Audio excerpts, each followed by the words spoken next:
Good morning friends. आज मैं बात करता हूँ क्वांटम नंबर्स कि क्या होती है क्वांटम नंबर्स और क्या बताती हैं हमें क्वांटम नंबर्स। जैसे सपोज दैट आप कहीं बाहर गए हुए हैं, कहने का मतलब विदेश में गए हुए हैं, तो आप किसी को अपना एड्रेस किस तरीके से बताओगे। ठीक है, सबसे पहले आप क्या बताओगे, आप किस कंट्री में रहते हैं, आप देश का नाम बताओगे। जैसे आप इंडिया में रहते हो तो आप इंडिया का नाम बोलोगे। फिर उसके बाद आप बताओगे सिटी का नाम, शहर का नाम, इंडिया में किस शहर का नाम मान लिया, स्टेट का नाम आप बोल सकते हो, उसमें स्टेट का नाम बताओगे। उसके बाद आप स्ट्रीट नाम बताओगे, कहने का मतलब गली नंबर बताओगे, या मोहल्ले का नाम बताओगे, या आप किस गांव में रहते हो वो बताओगे। उसके बाद आप अपना रूम नंबर बताओगे या मकान नंबर बताओगे कि आपका मकान नंबर क्या है। ठीक उसी प्रकार से ये क्वांटम नंबर्स जो हैं वो बताती हैं इलेक्ट्रॉनों को कि इलेक्ट्रॉन्स कहाँ पाए जाते हैं, जो हमारा एटम होता है उसमें इलेक्ट्रॉन कहाँ पाए जाते हैं। क्वांटम नंबर्स ये बताती है। ठीक है, जैसे फर्स्ट है प्रिंसिपल क्वांटम नंबर्स, इसको डिनोट करते हैं हम एन से, इसको एन से रिप्रेजेंट करते हैं, दर्शाते हैं एन से, स्मॉल एन से। सेकंड है हमारा एजीमुथल क्वांटम नंबर्स, जिसको एल से डिनोट करते हैं। तीसरा है मैग्नेटिक क्वांटम नंबर, जिसको एम से डिनोट करते हैं। फोर्थ है स्पिन क्वांटम नंबर्स, जिसको हम एस से डिनोट करते हैं। बात आई कि हम इसको कैसे निकालते हैं, तो मैंने कुछ यहाँ पे चार्ट बेस में बता रखा है आपको विजिबल हो रहा होगा सही से मेरे ख्याल से। तो आप देखिए चार्ट में कि एस पी डी एफ क्या चीज है, सबसेल हैं जिनको हम उपकोष बोलते हैं। क्या बोलते हैं? उपकोष। और एसपीडीएफ, प्रत्येक एसपीडीएफ के लिए एल का मान क्या होता है, अलग अलग होता है। देखिए एल का मान क्या होता है, एल 0 1 2 3, कहने का मतलब ये एस 0 के लिए, सबसे एस के लिए एल का मान 0 होता है, पी के लिए 1 होता है, डी के लिए 2 होता है, एफ के लिए 3 होता है। और ये फार्मूला है हमारा निकालने का n-1। कहने का मतलब प्रिंसिपल क्वांटम नंबर से अगर हम एक सब्ट्रैक्ट कर दे, घटा दे, तो हमें एल का मान मिल जाएगा। उसके बाद एम का मान देखते हैं कैसे निकालते हैं। ये हमारा डिपेंड करता है अजीमुथल क्वांटम नंबर्स पर कि -l से 2 + l, कहने का मतलब -l से लेकर +l तक हो सकता है। उसके बाद s +1/2 -1/2, कहने का मतलब ये है कि हमारा इलेक्ट्रॉन्स जो है अगर क्लॉकवाइज मोशन कर रहा है, घड़ी की दिशा में मोशन कर रहा है, तो उसके लिए हम लगाते हैं 1/2। और अगर इलेक्ट्रॉन जो है हमारा एंटी क्लॉकवाइज मोशन कर रहा है, मतलब रोटेट हो रहा है, तो हम लगाएंगे -1/2। अब नोट करके आप देखिए, ये नोट करके लिखा है मैंने S = 0 क्रॉस। क्रॉस का मतलब S का जो मान है कभी भी 0 नहीं हो सकता। अब देखते हैं N = या इक्वल L क्रॉस। इनका कहने का मतलब है N और L, यानी कि प्रिंसिपल क्वांटम नंबर्स और एजीमुथल क्वांटम नंबर्स दोनों के मान कभी समान नहीं हो सकते। अब हम इनका प्रयोग करके देखते हैं किस तरीके से हम निकालते हैं। मैंने एक एग्जांपल लिया है सोडियम। देखिए आप Na इधर दे रखा है सोडियम, ये क्या चाहिए, एग्जांपल 1 मान सकते हैं। मैं एक ही एग्जांपल के थ्रू आपको बताऊंगा किस तरीके से निकालते हैं। ठीक है, Na आप जानते हो एटॉमिक नंबर क्या होता है, सोडियम का 11 होता है। तो हम अब वाउ के नियम के अनुसार क्या करते हैं, इलेक्ट्रॉन को भरते हैं उनकी ऊर्जा के बढ़ते हुए क्रम में। अब वाउ क्या है, एक जर्मन भाषा का शब्द है जिसका मीनिंग है बुल्डअप। कहने का मतलब इलेक्ट्रॉनों को उनकी बढ़ते हुए ऊर्जा क्रम के रूप में भरा जाता है कोषों में, तो उसको बोलते हैं वाउ रूल। वो हम किसी दूसरे लेक्चर में या वीडियो में देखेंगे किस तरीके से है। सबसे पहले हम देखते हैं सोडियम की चारों क्वांटम संख्याएं कैसे निकालते हैं 10वें इलेक्ट्रॉन के लिए।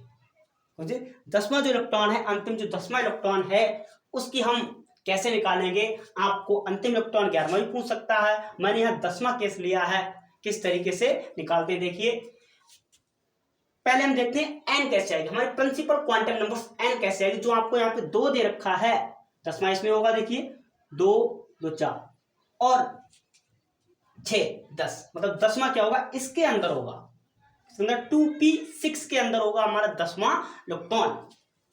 तो एन क्या चीज है, प्रिंसिपल क्वांटम नंबर्स को कैसे निकालेंगे, यहाँ पे जितने आपको दे रखे हों 2 तो यहाँ पे 2 है, अगर इसका पूछा जाए 3 तो यहाँ पे कितना होगा, 3 होगा, कितना होगा 3। तो इसका अगर पूछा जाए अंतिम इलेक्ट्रॉन का तो होगा n इक्वल टू 3। तो यहाँ से मिलेगा हमारा n इक्वल टू कितना है 2, कितना आया 2, यहाँ पे आया कितना आया 10 इलेक्ट्रॉन की कितना n बराबर 2। कहने का मतलब प्रिंसिपल क्वांटम नंबर्स जो है वो कितनी है 2। देखिए यहाँ पे 2 आ गया। अब हम निकालते हैं L। मैंने बताया है आपको फार्मूला क्या चाहिए, n माइनस का 1। कहने का मतलब जो क्वांटम नंबर्स में से जब हम हमारा क्वांटम नंबर्स है, प्रिंसिपल क्वांटम नंबर्स है n, उनमें से 1 सब्ट्रैक्ट कर दें। देखिए n माइनस का 1, n कितना आया आपका 2 आया, देखिए यहाँ से 2 आया, तो 2 माइनस का 1 बराबर हमारा L आ जाएगा। तो L बराबर कितना आ गया 1। कहने का मतलब L बराबर कितना आया हमारा 1। देखिए वही मैंने L इक्वल टू कितना रखा है 1। हमारी मैग्नेटिक क्वांटम नंबर्स, ठीक है, तो m बराबर है प्लस का 1, वो देखते हैं हम कैसे। आइए देखो अब क्या करते हैं, देखो m बराबर क्या चाहिए -L2 plus L, -L2 plus, कहने का मतलब या तो -L की वैल्यू जो होगी, या तो यहाँ पे आपका L बराबर 1 आया। तो देखते हैं, देखिए हम लिखते हैं, यहाँ पे मैंने दशा दे रखी है, देखो फिर भी हम बता देते हैं, माइनस का 1 0 और प्लस का 1। देखिए -L2 प्लस L, कहने का मतलब माइनस के L से लेकर प्लस L तक जा सकती है, ठीक है। बीच में इंक्लूडिंग 0 भी होगा। आप जानते हैं कि माइनस और प्लस के बीच में क्या चीज होता है, 0 होता है, 0 होगा कंपल्सरी है।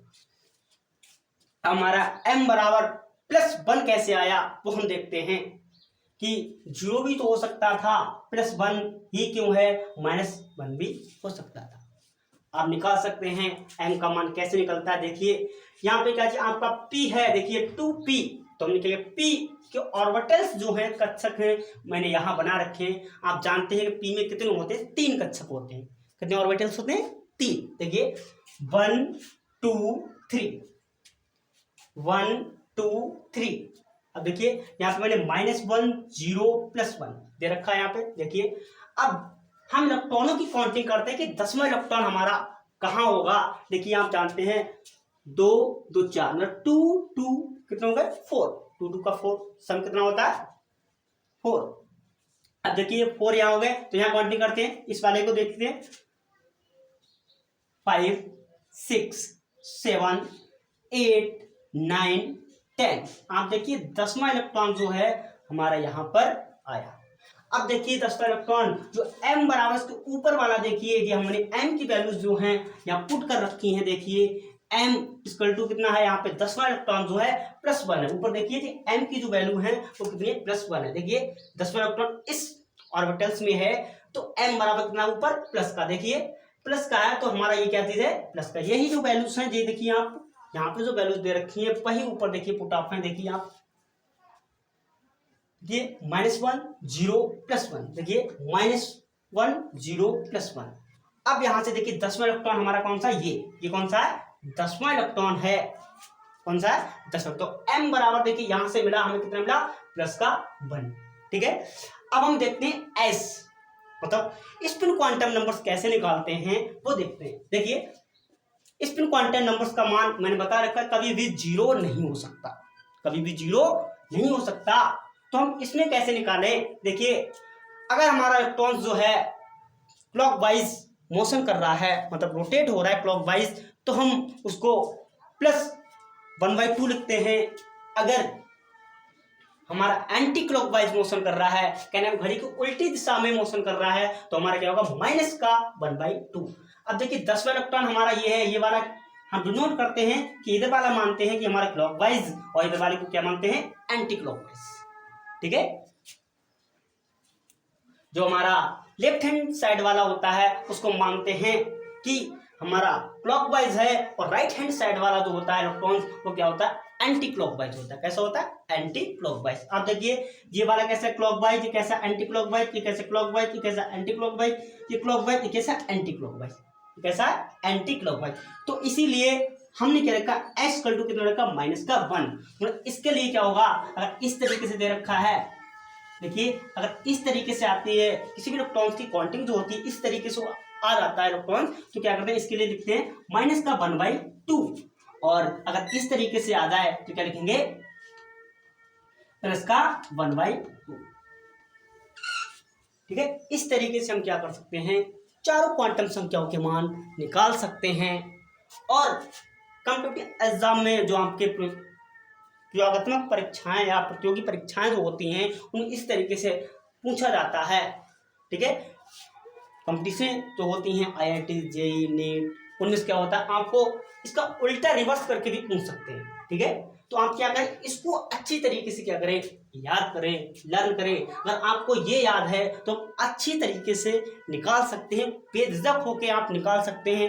अगर आपको इसको याद है, इस डॉट को अगर आपने याद कर लिया, तो मेरे ख्याल से आप आसानी से क्वांटम नंबर्स को डिफाइन कर पाएंगे कि किस तरीके से क्वांटम नंबर्स हैं और किस तरीके से हम निकालते हैं। Thank you. अगर आपको पसंद आया हो तो लाइक करें, शेयर करें एंड सब्सक्राइब करें। Thank you.